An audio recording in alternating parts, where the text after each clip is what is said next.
Hey, it's Corey with Freedom Investing Group, and today I'm going to talk about the significance of 1977. The heck is the significance of 1977? That was a long time ago. I wasn't even born. I was born in 1980, which almost makes me a millennial, but not quite. Anyway, 1977 is the year that HUD, the Housing and Urban Development, came out with their mobile home standards that all mobile homes were to be built to. And prior to that, mobile homes were just built by anybody who wanted to. Some mom and pop could just start building one in the backyard. And so they were all kind of different, all kinds of crazy different things, crazy different shapes, roofs doing all kinds of crazy stuff, fun stuff inside. Some of them were absolute trash, and some of them were really cool inside. It was more like a piece of art, and some of them looked like my art, which is like poorly drawn stick figures, and then other ones look like my son's art, which is like actually really, I think, good. I'm a little biased. Anyway, so a lot of them.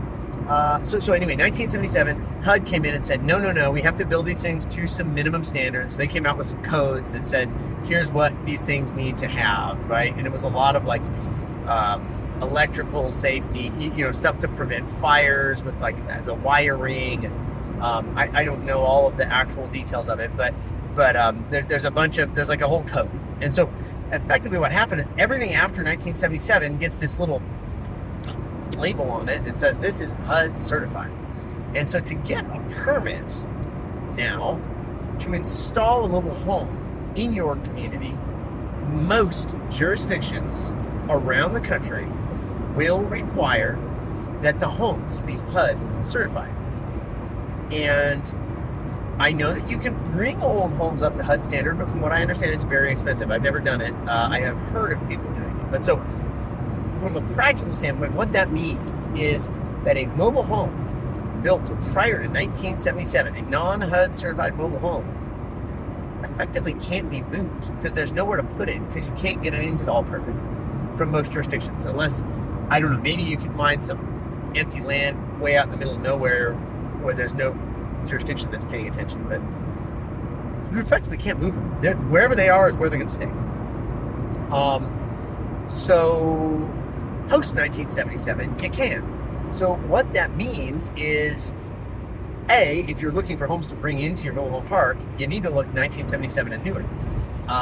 It also means if you have older homes, you don't necessarily need to worry that they're going to be moved out of your park. Now, that could be good or bad. Maybe they're old junkers that you want out because they make the place look bad, or maybe they're falling apart, right? But effectively, if they're older and short of just demoing them and hauling them off to the dump, they're not going anywhere. So you can't. So it's not necessarily bad to have pre-1977 if they're in good shape, because those homes are going to probably be there forever until the home falls apart. If someone keeps repairing it, it could be there indefinitely, right? So those are nice sticky homes to have if they're in good shape. There is a little bit of a, and I've seen this on multiple parks, there's a little bit of a gotcha when you're buying parks.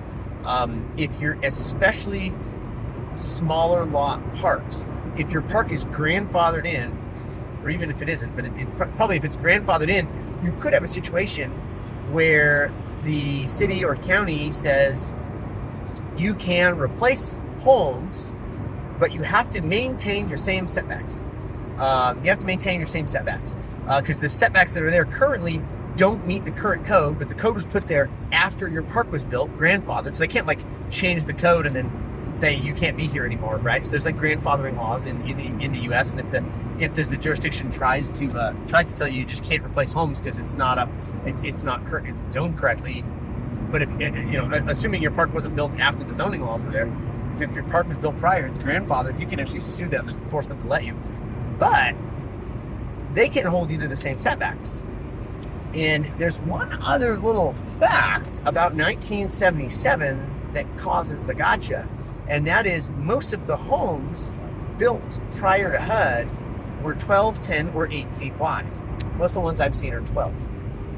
And the homes post-HUD, all the ones I know about, are 14 feet wide or wider. So what that means is, if you have they're going to hold you to the same setbacks that were there. And I don't know about the legality of this. Maybe there's a municipal attorney who can fight for you. But if you have a pre-HUD home on a lot that does not conform to your setbacks, it's 12 feet wide. Let's say that the code, let's say the city wants you to have 20-foot yards, 20 feet clear between homes. And let's say you've only got 15 feet. So your lot, that means if you've got a 12-foot wide mobile home, follow me here, 15 plus 12, 27. So you got a 27-foot wide lot.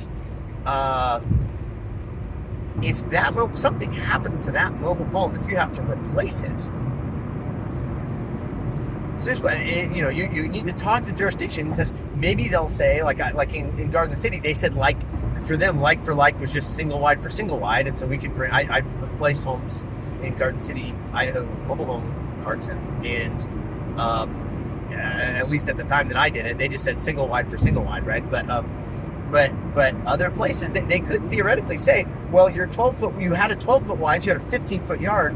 Now the only home you can actually bring in that's HUD certified is 14-foot wide. That's the smallest you can get, which means your yard isn't 15 feet anymore. Now your setback isn't 15, it's 13 feet.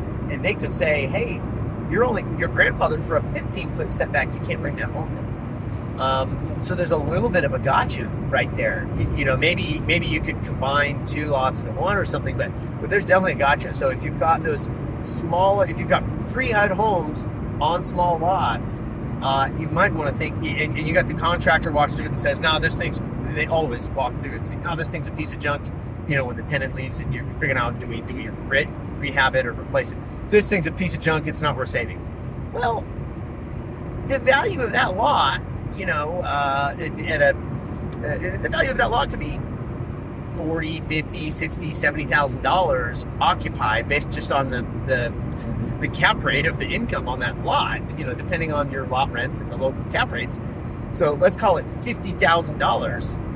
And if you demo that home, it can't put anything back there. You've just reduced the equity of your property by $50,000. You've reduced the value of your park by 50 grand.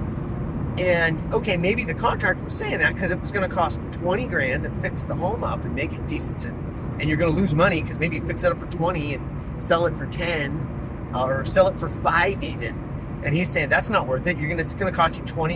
Your contractor's maybe looking out for you. Hey, you're going to spend 20 grand and then you're going to sell it for 5. That's a $15,000 loss. But it's not really, because if you don't do anything, it's a $50,000 loss.